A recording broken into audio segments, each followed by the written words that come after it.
여러분들 되시기를 주님의 이름으로 축복합니다. 아멘. 자, 오늘 본문 말씀을 통해서 동성애를 둘러싼 영적 전쟁, 동성애를 둘러싼 영적 전쟁.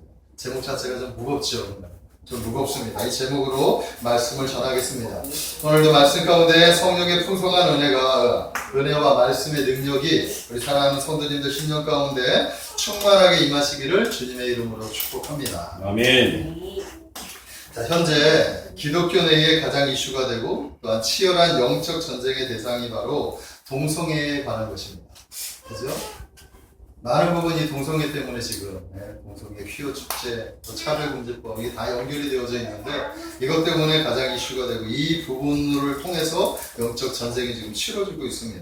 자, 얼마 전에 분당 우리 교회에서 정진영 부부 목사님이 설교 중에 동성애에 대해서 언급을 했어요. 그런데 그것 때문에 현재 분당 우리 교회가 아주 세인들에게 엄청난 사이버 폭력에 이렇게 시달리고 있다라는 것입니다. 자, 제가 한 주간 이 이슈에 접근을 하면서 정 목사님의 설교와 또한 이찬소 목사님의 설교, 그리고 그것을 비판하는 이종훈 교수님의 이야기들을 이렇게 접하면서 동성애를 둘러싼 이 헤게모니 전쟁은 우리가 생각하는 그 이상이구나라는 것을 좀 알게 되었습니다. 자, 먼저 사건의 배경을 좀 알아야 여러분들이 설교를 이해할 수 있기 때문에 제가 한번 요약해서 한번 말씀을 한번 전해보려고 합니다. 먼저 우리 분당 우리 교회의 정진영 이 부부 목사님께서 수요 설교 가운데 이런 제목으로 설교를 한 거예요. 지적질인가 거룩한 분노인가. 지적질인가 거룩한 분노인가. 그러니까 한국 교회가 이렇게 어떤 성경적인 잣대를 가지고 세상을 너무 지적질한다. 자기한테 적용해야 될 말씀들을 적용하지 못하고 지적질을 하는 대상으로 가요. 근데 그것이 지적질인가? 진짜 온당한 지적질인가? 아니면 거룩한 분노인가? 그래서 상당히 좀 이슈가 이게 제목 자체가 좀 제목 자체가 어떤 쪽에서 드느냐에 따라 약간 좀 심각한 이런 제목인데 사회가 또 왜 그리스도인들을 그 기독교인들을 곱게 보지 못하는가? 이제는 곱게 보지 못하는 것뿐만 아니라 혐오의 대상으로 보고 있다라는 거예요. 그리스도인들을 사회에서. 그 이유가 뭐냐? 가만히 들어가 보면은 기독교인들이, 즉 기독교가 자신들밖에 모른다는 거예요. 이기주의자. 그리고 또 동성애에 대해서 악을 쓰며 비난하는 모습들 때문에 이런 부분들이 있다라는 거죠. 자기의 자신은 돌아보지 못하고 오히려 이제 세상에 나타나는 여러 가지 그 악이나 죄악들을 가지고 오히려 비난하고 정죄하면서 악을 박박 쓰는 모습들이 있다라는 거예요. 예? 동성애에 대한 이 부부 목사의 견해는 어떤 견해를 가지고 그러면서 이제 예화를 들으면서 이야기를 하는데 대세가 이미 넘어갔다. 언론과 정치인들의 말로 인해서 영향을 받고 동성애를 비난하는 것은 이제 꼰대들의 이야기로 전락했다라는 거예요. 그러니까 이 대세가 이미 동성애를 인정하는 대세로 지금 가고 있는데 왜 기독교만 이렇게 비판하고 정죄하느냐. 그걸 수용해야 된다. 그들의 죄는 분명히 죄지만 그들이 겪고 있는 그 중심들, 그 사상들, 그 안에 들어가서 그들을 사랑으로 품고 그들을 비난할 것이 아니라 이런 쪽의 차원에서 지금 이야기를 하는 거예요. 비난만 하지 말고 오히려 다른 부분들을 보라는 것이죠. 우리 그리스도인들이 유별나게 동성애에 대해서만 강력하게 비난하고 대항을 하고 있는데 실제적으로 가만히 들어가 보면 동성애 말고 다른 보이지 않는 죄들이 얼마나 많은가. 동성애는 보여지는 죄라고 한다면 이렇게 집단적으로 우리가 동성애를 대항하고 있다면 우리 개인적으로 봤을 때 우리 안에 가지고 있는 죄악들 많죠.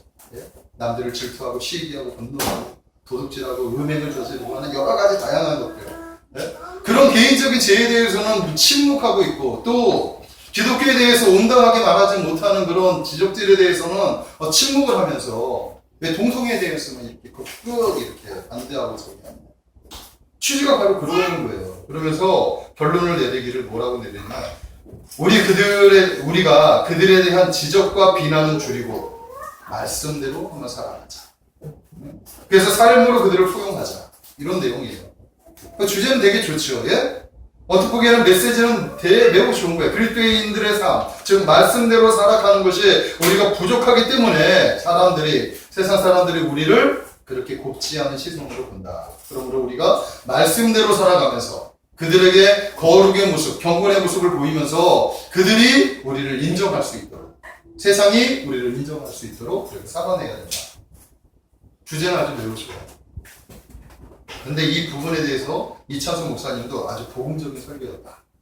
저도 그걸 들어보니까 상당히 메시지 자체는 괜찮았어요. 그런데 그 동성애에 대한 부분에 대해서 표현이 너무 표현이 깊지 않았어요. 근데 이거 우리가 알지 못한 이 동성애를 둘러싼 이 영적 전쟁은 전문가들의 입장에서는 완전히 상상을 초월하는 문제였습니다.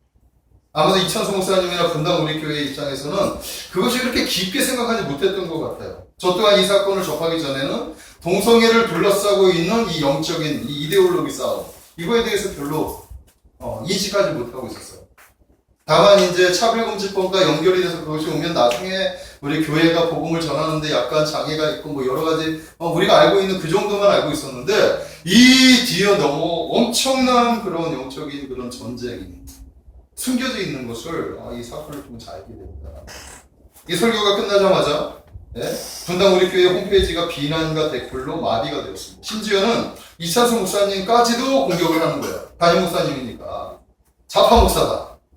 이제 본색이 드러났구나. 이런 이야기를 막 노골적으로 이야기를 하니까 와, 입에 담지 못할 그런 폭언들이 그 안에서 담겨져 있는 이찬수 목사님 완전히 그냥 그러기 상태에 빠졌어요. 잘못 이렇게 말하면 그것도 어떻게 보면은 되게 뭐 성경적인 이야기를 한 것 같은데 와, 이렇게 심각하게 동성애에 대해서 이렇게 이야기를 하는 것을 보고 깜짝 놀라가지고 급기야 이찬수 목사님이 사과를 하면서 또 정진원 부목사에 대해서 부목사도 스스로 자기가 그 부분에 대해서 언급하는 것에서 좀 경솔했다 라고 해가지고 1년 동안 설교를 하지 않는 곳에서 자신이 잘못한 것을 인정하고 사과를 한 거예요. 그런데도 여론은 식지 않아요. 저런 목사는 아예 제명시켜야 된다. 이렇게 강력하게 비난하는 거예요. 지금 사회가 그래서 기독교 아니고 이 사건은 아주 놀라운 사건, 정말 무시무시하지 않습니까? 자, 만약에 저는 이 사건을 보면서 이런 생각을 해봤어요. 만약에 동성애를 위시한 이 차별금지법이 통과가 된다. 기독교를 이제 대놓고 핍박하는 시대가 놓여지게 되지 않을까? 우리가 이것만큼은 좀 막아야 하는 이유가 바로 거기에 있지 않을까. 지금 보니까 이 잠깐 이렇게 약간 예화로 들은 그 이야기를 가지고 이렇게 엄청난 폭력과 엄청난 폭언을 받으면서 완전히 그러기 상태에 빠지는데 차별금지법이라고 하는 법을 통해서 통과가 된다면 그죠? 기독교는 이제 핍박의 시대로 들어가게 됩니다. 이해가 되시죠? 아멘. 자, 그런데 이 비난과 항의 대표적 인물이 누구였느냐 하면 울산대학교의 법학과 교수인 이정훈 교수예요. 정말.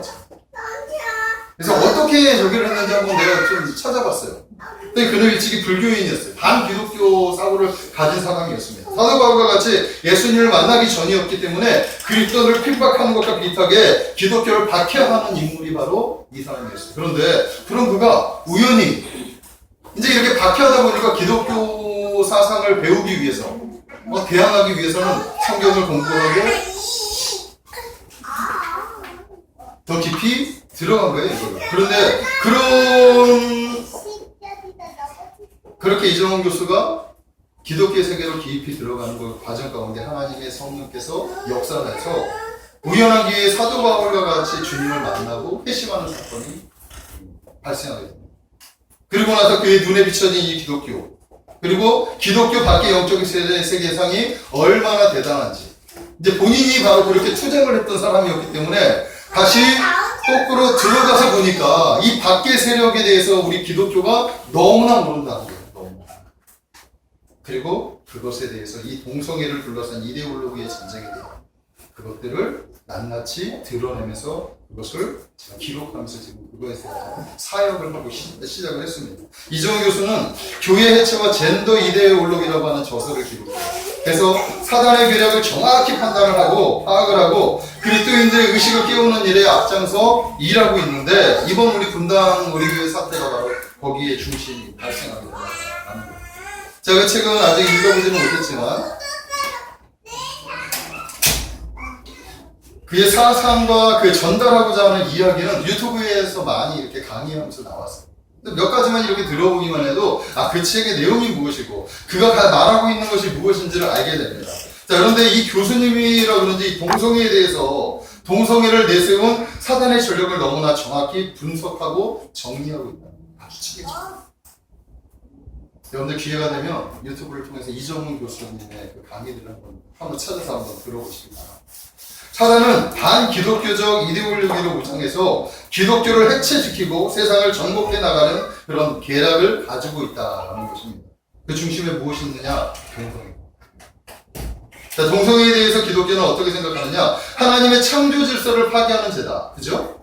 하나님의 창조 질서를 파괴하는 죄라고 규명하고 있어요. 그런데 인본주의적인 사상가들은 동성애는 인간이 선택할 수 있는 여러 가지 성적 취향 중에 하나이다 라고 이야기 주장을 하는 거예요.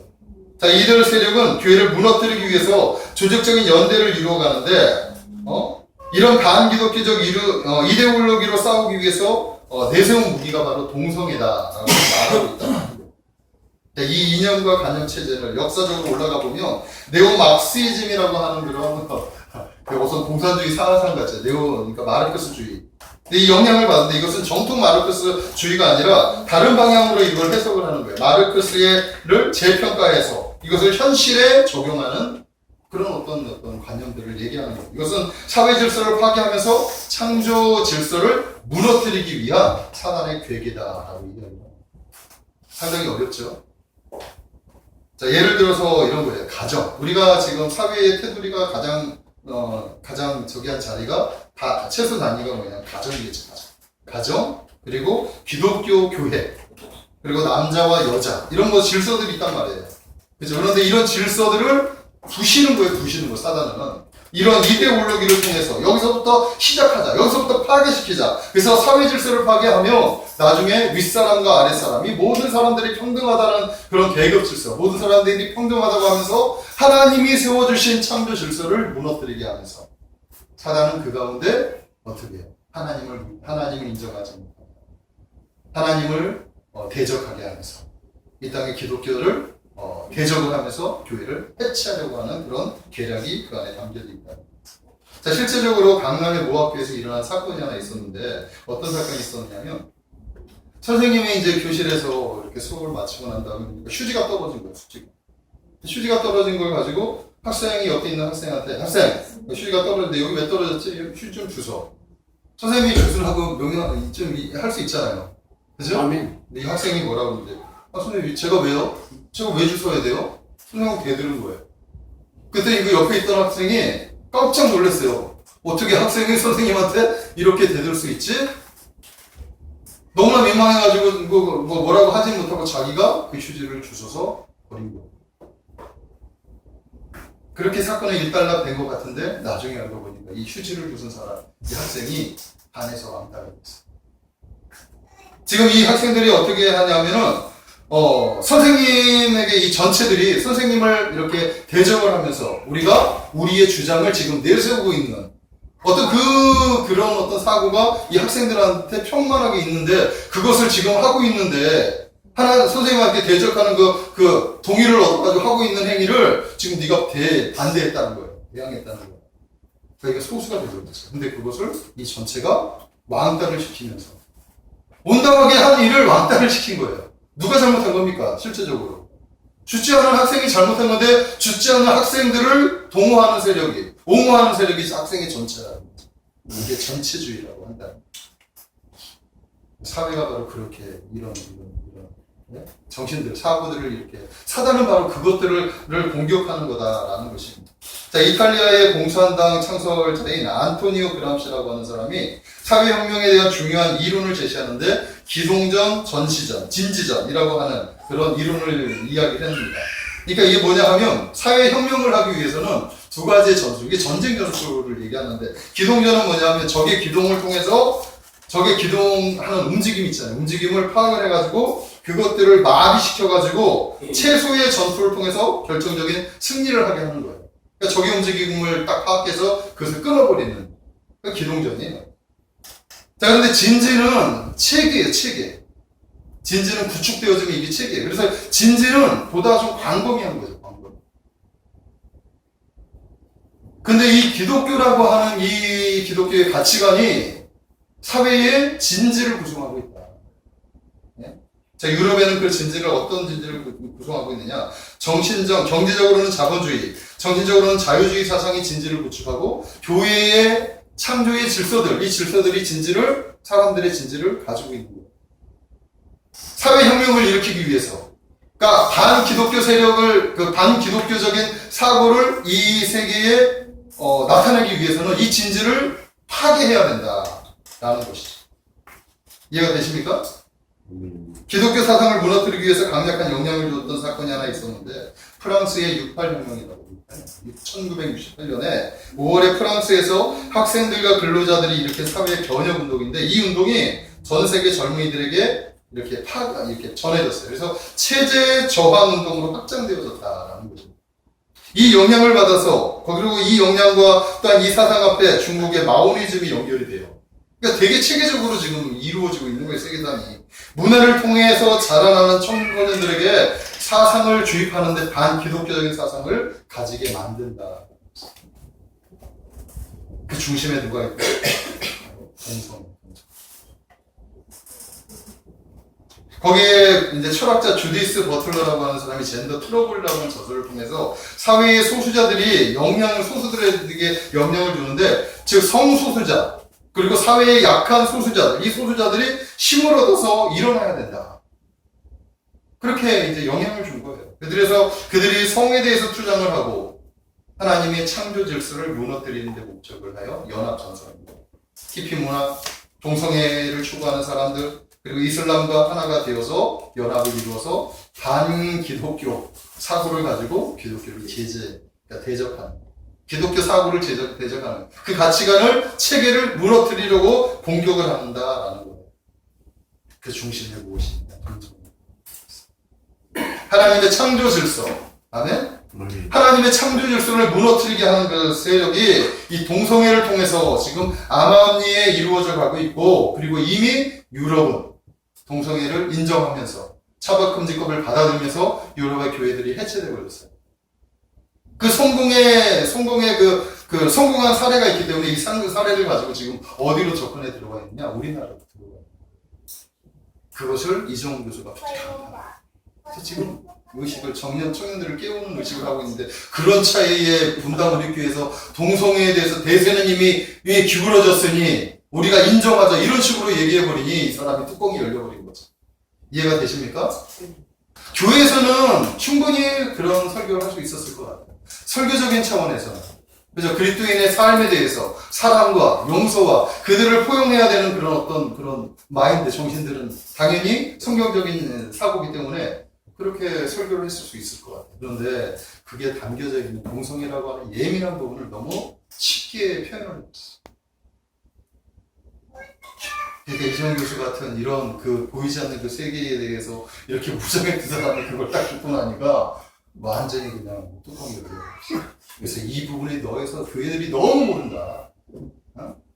자기가 교회를 대적하는 입장에서 있다가 교회의 진치를, 이 교회의 체제를 무너뜨리기 위해서 자기가 공부를 하고, 그리고 그쪽 세계를, 진지를 구축하고 있던 그 사상 체계를 가지고 있던 그가 회심을 하고 들어와서 보니까 오히려 밖에서는 아주 치열하게 어떻게 하면 기독교를 무너뜨릴까, 어떻게 하면 교회를 해체할까, 이렇게 공격하고 있는데, 준비를 하고 있는데, 계략을 짜고 있는데, 정작 교회는 태평성대하다.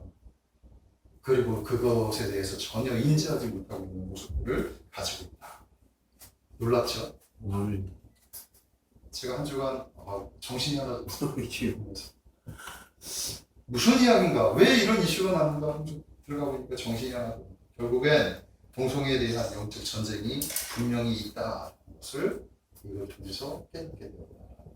이것이 우리의 현실이에요. 제가 이번 사태를 통하여 두 가지 알게 된 것이 뭐냐면, 우리 그리스도인들이 정말 무지하구나. 나를 포함해서. 깊이 있게 생각해 보지를 않았어요. 동성애에 대해서 사실 깊이 있게 생각해 보지 않았어요. 몇 번 설교를 해보고, 차별금지법을 통과시키면 나타나는 현상들. 아직 우리가 피부로 당해보지 않았기 때문에 그거에 대해서 그렇게 생각해 보지 못했어요. 반대는 분명히 하지만 그런다고 뭐 나서가지고 적극적으로 뭐 이렇게 하지 마. 그런다고 제가 여러분들 보고 그걸 적극적으로 이렇게 나서라고 말씀드리는 게 아니에요. 우리가 이 사실은 좀 알아야 되겠다. 지금 보이지 않는 이 영적인 세계가 동성애를 통해서 나타나는 이 영적인 전쟁을 우리가 좀 알아야 돼요. 그런 차원에서 이것을 이야기를 좀 해야 되겠다라고 생각을 한 겁니다. 그리고 두 번째는 뭐냐면 그리스도인들의 폭력성. 분명 우리 교회가 실수했어요. 분명히 실수했죠. 용월죄 했어요. 자, 그러나 그 잘못을 인정하고 사과를 했어요. 그럼에도 불구하고 계속해서 불건전한 폭언과 폭력. 이 폭력성이 얼마나 강해. 근데 이제 믿지 않는 사람들이 하는 부분들도 있지만 이 그리스도인들 중에 그거에 대해서 적대하는 세력들이 얼마나 그것을 강력하게 이렇게 언어 폭력을 사용하는지 모릅니다. 이 두 부분에 대해서 하나님이 우리에게 지적을 하고 있지 않나 라는 생각을 좀 하게 되었습니다. 저는 이번 사태를 공부하고 또 기도하면서 오늘 여러분들에게 세 가지 제안을 한번 말씀을 드리면서 은혜를 한번 나누기를 원합니다. 자, 첫 번째는 뭐냐 하면 우리가 이 사태를 맞이하여 우리가 가져야 할 것이 있어요. 그건 뭐냐면 창조의 질서를, 하나님이 세상을 창조하셨던 이 창조의 질서를 우리가 인정할 수 있어요. 아멘? 아멘. 창조의 질서를 인정하라는 겁니다. 골로새서 1장 16절의 말씀을 보면 만물이 그에게서 창조되되 하늘과 땅에서 보이는 것들과 보이지 않는 것들과 혹은 왕권들이나 주권들이나 통치자들이나 권세들이나 만물이 다 그로 말미암고 그를 위하여 창조되었다. 주님을 위하여 만물이 다 창조되었는데 이 창조의 질서가 있다는 거예요. 자연 만물에도 어떤 질서가 있느냐? 주께서 땅의 경계를 정하시고 주께서 여름과 겨울을 만드셨다. 이렇게 시편에서 말씀하고 있어요. 또 시편에서 주께서 물의 경계를 정하고 넘치지 못하게 했다. 땅에 넘치지 못하게. 자연 만물에서도 이런 질서를 세워놨어요. 경계를 세워놨어요. 그리고 나서 또한 우리 인간들의 관계 속에서도 질서를 세워놓으셨어요. 남자와 여자의 질서, 부모님과 또한 자녀의 질서, 상전과 종들의 질서, 권위자들의 질서, 사회의 다양한 질서의 체계들을 하나님께서 세워주셨단 말이에요. 그리고 그것에 대해서 너희가 인정하라. 아멘? 아멘. 성경은 우리에게 그것을 철저하게 대적하라고 얘기하지 않아요. 인정하라고 얘기해요. 그리고 예수님께서도 이 창조의 질서에 대해서 인정을 하셨습니다. 예수님께서 이 땅에 오셔가지고 마가복음 15장 17절에 보면 세금의 문제에 대해서 이렇게 얘기했을 때 예수님이 뭐라고 얘기하느냐? 가이사의 것은 가이사에게, 그죠? 하나님의 것은 하나님께 받자. 세금에 대해서도 세상이 세금에 대해서 얘기하는데 세금을 인정하라는 거예요. 그리고 또 요한복음 19장 11절에 보니까 그 빌라도하고 이제 법정에서 이야기할 때 빌라도가 얘기할 때 예수님이 뭐라고 빌라도에게 얘기하느냐? 위에서 너에게 그런 권한을 주지 않았다면 나를 해할 권한이 너에게 없었을 것이다. 그러니까 그것을 인정하신 거예요. 인정하신 거예요. 그래서 무슨 얘기인지 이해가 되시죠? 아멘. 예수님도 인정을 하시고 그거에서 철저히 순종을 해주셨다. 창조 질서가 있다. 아무리 우리가 부당하다 하더라도 그래서 이 창조 질서에 이렇게 반하는 행동을 하면 안 되겠다. 다윗이 위대한 게 뭡니까? 사울 왕이 계속해서 불합리하잖아요. 그런데도 끝까지 사울 왕을 죽일 수 있었는데도 불구하고 죽이지 않았던 게 뭐냐면 하나님의 주권, 하나님의 창조 질서, 하나님이 세우신 기름 부은 종을 내가 어떻게 건드릴 수 있느냐. 이해가 되십니까? 아멘. 그러므로 우리가 첫 번째 사고를 가져야 할 게 뭐냐? 하나님의 창조 질서를 인정할 수 있어야 됩니다. 아멘. 아멘. 인정하십시오. 여러분들 상사나, 여러분들 선생님이나, 여러분들 윗사람들, 불합리한 부분들이 있죠. 싸워야 할 것들은 싸워야 되지만, 그들의 그 권위나 그 부분들에 대해서는 인정을 해줘야 됩니다. 그래야 질서가 유지가 됩니다. 아멘? 아멘. 자, 두 번째는 뭐냐면, 기독교적 가치관으로 무장하라는 거예요. 자, 지금 보니까 이 영적 이데올로기 싸움이죠. 관념체제. 사상. 결국 우리가 무장해야 될 게 뭡니까? 기독교적 가치관. 그 가치관 중에 가장 근본적인 가치관. 이 세상 우주 만물을 누가 지으셨느냐? 하나님이 창조하셨다. 아멘. 하나님이 창조하시는 세계. 하나님이 창조하셨고, 그리고 하나님이 다스리시고, 또 하나님이 말씀으로 우리를 가르치고 계십니다. 그러니까 성경적인 가치관이 매우 중요해요. 세상은 이렇게 살아가지만 너희는 이렇게 살아가. 역설적으로 말하는 부분들이 얼마나 많아요. 구약의 이스라엘 백성들을 하나님께서 선택하셔서 그들을 하나님의 나라, 제사장 나라를 세우시고 그들을 통해서 하나님이 하시고자 하는 이유가 뭐냐, 드러내시고 싶었던 것이 뭐냐 하면 세상은 폭력성으로 그리고 힘의 논리로 살아가지만 너희는 사랑의 논리로 살아가. 아멘. 그래서 사랑하며 살아가는 너희들이 세상 속에서 어떻게 살아가는지를 좀 보여줘라. 하나님을 믿는 너희들이 어떻게 세상 속에서, 그리고 세상 사람들이 너희를 통해서 하나님을 인정하게 하고 하나님께 무릎 꿇게 하고 하나님을 경외하게 하도록 좀 해라. 이게 하나님이 우리에게 말씀하십니다. 지금도 그것은 변함없습니다. 이것은 결국 기독교적 가치관이 없으면 안 돼요. 가치관이 없습니다. 우리가 예배를 드리는 것도 중요하지만 예배를 통해서 말씀을 배우고 말씀 속에서 하나님의 말씀 안에서 하나님이 우리에게 가르치는 그 가르침. 아멘? 아멘. 마태복음 28장에 보면 지상명, 예수님의 지상명령이 있어. 너희는 가서 모든 민족들을 제자를 삼아 아버지 아들과 성령의 이름으로 세례를 주고 내가 너희에게 가르치고 분부한 것들을 지키게 하라. 아멘? 아멘. 제자 삼아서 하나님이 가르치는 가치관을 심겨줘서 그들이 이 땅에서 그렇게 살아갈 수 있도록 하라고 말씀하고 있는 거예요. 이게 기독교적 가치관이죠. 여러분들과 여러분들 자녀들을 기독교적 가치관으로 이렇게 가치관을 가질 수 있도록 가르치기를 주님의 이름으로 부탁을 드립니다. 아멘. 아멘. 치열해요. 왜냐하면 세상은 그렇게 가르치지 않기 때문에. 가정에서 가르쳐야죠. 믿음의 사람들이 가르쳐야 돼요. 자녀들에게. 네? 가르치려면 자기가 깨어서 그것을 알아야죠. 아멘. 지금 보니까 아주 되게 심각한 거죠. 보이지 않는 세계. 얼마나 심각한지. 마지막 세 번째는 뭐냐 하면 보이지 않는 영적 전쟁이 있다라는 것을 인지하라는 거예요. 인식해야 돼요. 저는 이번 사건을 통해서 제가 좀 되게 하나님 앞에 부끄러웠어요. 세상은 치열하다. 이 영적인 세계가 얼마나 체제가 얼마나 이렇게 있는지, 그것을 깊이 들어가 보니까, 깜짝 놀랐어요. 그리고 그들은 그걸 가지고 투쟁을 하고 싸우는데, 우리는 그냥 이러고 있는 거예요. 그거에 대해서 관심도 없어요. 그냥 우리 교회에서 말씀대로 그냥 예배드리고, 그냥 하루하루 편안하게 살아가면 되는 거예요. 너무나 좀 부끄러운 모습들을 가지고 있었어요. 하지만 분명한 것은, 보이지 않는 영적 전쟁이 있다라는 사실을 여러분들 깨닫기를 바랍니다. 아멘. 그리고 오늘 말씀 보면 고린도후서 4장 18절에 보면 우리가 주목하는 것은 보이는 것이 아니요 보이지 않는 것이니 보이는 것은 잠깐이요 보이지 않는 것은 영원한 것이다. 우리가 관심을 가져야 할 것은 보이는 세상이 아닙니다. 보이지 않는 거예요. 아멘? 에베소서 6장 10절에서 12절에 보면 우리의 씨름은 혈과 육을 상대하는 것이 아니라 통치자들과 권세들과 이 어둠의 세상 주관자들과 하늘에 있는 악의 영들을 상대합니다.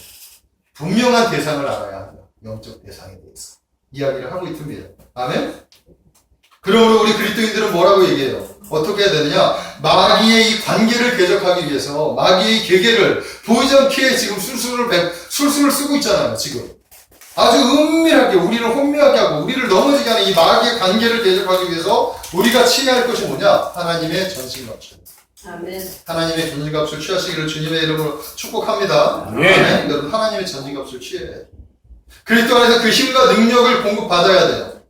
그래서 하나님의 전신갑주를 무장한다면 그 어떤 세력도 사단의 세력도 우리가 어찌할 수 없을 것입니다. 그러니까 어떻게 하나님의 전신갑주를 취하죠? 많은 분들이 이 부분이 궁금해요. 저도 이 부분이 좀 궁금해요. 그런데 군대에 가면 제가 이것을 어떻게 해석했느냐? 군대에 가면 남자들은 군대에 한 번씩 가는데 군대를 가면 처음에 갈 때는 사제복을 입고 가죠. 군대 가서 이제 훈련병 다 하고 나면 이 사제복을 벗고 군복으로 갈아입히고 군대에서 군복과 전투 장비들을 줍니다. 그죠? 아멘. 그게 어디에서 주는 거예요? 군대에서 군인이 됐다고 주는 거예요. 지급을 한단 말입니다. 그러니까 마찬가지로 우리 그리스도인들은 하나님의 전신갑주가 지급되어진 거예요. 아멘. 아멘. 예수 그리스도 안에서 우리는 전신갑주를 이미 받았어요. 아멘. 어딨죠? 어떻게 받습니까가 아니라 이미 받았어요. 네? 보이지 않지만. 근데 군대 가니까 가끔 이렇게 이제 검사하는 게 있어요. 검사하는 게 있는데 검사할 때 자, 이렇게 장비들 찾아다가 없어진 거 있으면 옆에 거 싹 해가지고 자기 거 이렇게 취하는 사람들이 있는데 잊어버리면 안 된다. 한눈 팔아가지고 자기 거를 소홀히 했다가 잊어버리는 경우가 있는데 이미 우리에게 하나님의 전신갑주를 주셨는데 우리가 깨어있지 않고 우리가 기도하지 않고 하나님 말씀 앞에 서 있지 않으면 그것들을 잃어버릴 수도 있다. 그러면 안 되겠다. 그 틈을 타서 사단은 우리를 공격할 수 있습니다. 아멘. 아멘. 자, 말씀을 정리하겠습니다. 사랑하는 성도 여러분, 지금은 영적 전쟁 시대입니다. 우리는 깨어 있어야 합니다. 아멘. 관심을 가져야 돼요. 관심. 보이지 않는 영적 전쟁에 눈을 뜨시고 특히 동성애를 통해 반기독교적 이데올로기를 통해서 하나님의 창조 질서와 가치관을 부수버리려고 하는 이 사단의 괴계를 우리가 알아야 됩니다. 하나님의 전신갑주를 취해서 하나님의 전신갑주를 무장해서 능히 그들과 싸우시기를 주님의 이름으로 축복합니다. 아멘. 오늘 여러분에게 세 가지 말씀을 전했어요. 하나님의 창조 질서를 인정하라. 아멘. 기독교적 가치관으로 무장하라. 마지막 세 번째, 보이지 않는 영적 전쟁을 인지하라. 아멘. 기도하겠습니다. 거룩하신 하나님 감사합니다. 우리는 눈에 보이지 않는 이 영적 전쟁에 너무나